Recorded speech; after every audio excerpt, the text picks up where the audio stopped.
शेर, उसके सहायक और ऊंट। एक जंगल में एक शेर रहता था जो राजा था। उसके 3 सहायक थे जो उसे शिकार करने में मदद करते थे और उसके प्रति वफादार थे। वे कौवा, सियार और तेंदुआ थे। एक दिन शिकार अभियान के लिए जाते समय उन्हें एक अजीब प्राणी मिला। उन्हें आश्चर्य हुआ कि यह कौन है। शेर ने कौवे को ऊपर उड़ने और इसके बारे में पता लगाने का आदेश दिया। कौवा वापस लौटा और बताया कि यह एक ऊंट था। कौवे ने आगे कहा, ऊंट रेगिस्तान के होते हैं। यह एक कारवां खींचता है लेकिन अपना रास्ता खो देता है और अकेला रह जाता है। चलो इसे खाते हैं, क्या कहते हैं? शेर ने ये कहते हुए मना कर दिया, नहीं, हम ऊंट को नहीं खा सकते। वह हमारा मेहमान है। सभी ने शेर की बात मान ली और ऊंट जंगल में मेहमान बनकर खुशी खुशी रहने लगा। हालांकि एक दिन शेर ने लड़ाई के दौरान खुद को घायल कर लिया और शिकार नहीं कर सका। उसके सहायकों ने फिर से सुझाव दिया कि उन्हें ऊंट का शिकार करना चाहिए, लेकिन शेर ने ये कहते हुए मना कर दिया कि उसने अपने मेहमान की रक्षा करने की कसम खाई है। तब सहायकों ने एक चतुर योजना बनाई। उन्होंने शेर से पूछा, अगर ऊंट खुद को पेश करे तो क्या तुम उसे खाओगे? शेर ने प्रस्ताव पर सहमति जताई। उस शाम सभी जानवरों ने एक के बाद एक शेर के सामने खुद को पेश किया, लेकिन शेर ने मना कर दिया।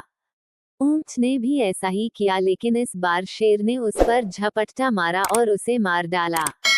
उन चारों ने ऊंट के मांस पर दावत उड़ाई। घने जंगल में कर्पूरतिलक नामक हाथी रहता था। उसका शरीर हृष्ट-पुष्ट और मांसल था। जब भी उस पर दृष्टि पड़ती, जंगल में रहने वाले सियारों के मुंह में पानी आ जाता। वे हाथी को मारकर कई दिनों के लिए अपने भोजन की व्यवस्था करना चाहते थे, किंतु हाथी जैसे विशाल और हृष्ट-पुष्ट जानवर को मारना उनके बस के बाहर था। अन्य सियारों की मंशा जानकर उनके दल के सबसे वृद्ध सियार ने एक दिन सभा बुलाई और बोला, मैं एक ऐसी युक्ति जानता हूँ जिससे हम इस विशालकाय हाथी का कामतमाम कर सकें।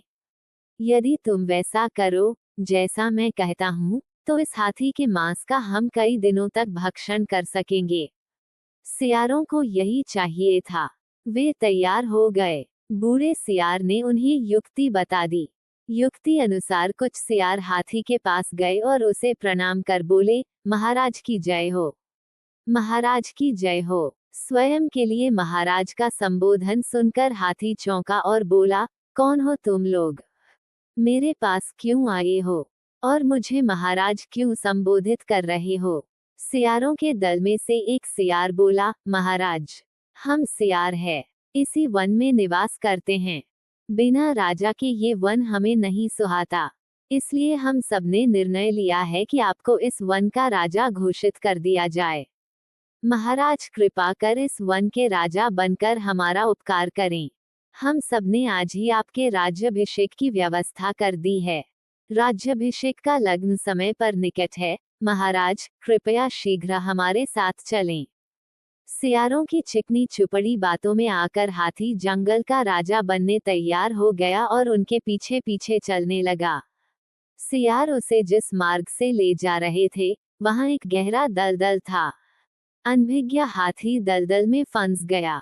निकलने का बहुत प्रयास करने के बाद भी हाथी दलदल से बाहर नहीं निकल पाया। उसने सहायता के लिए सियारों को पुकारा, अपने होने वाले राजा की सहायता करो। तब सियार बोले, ऐसा मूर्ख हमारा राजा कैसे हो सकता है? तुम्हारी तो यही गत होनी थी। तुम हमारा आहार हो। तुम्हारे मांस का भक्षण कर हमारे कुछ दिन मजे से कटेंगे। हाथी अपनी मूर्खता पर पछताने लगा। वह दलदल से निकल नहीं पाया और वहीं उसके प्राण पखेरु उड़ गए। सियारों ने छककर दावत उड़ाई। सीख, जो कार्य बल से संभव नहीं, उसमें युक्ति से काम लेना चाहिए।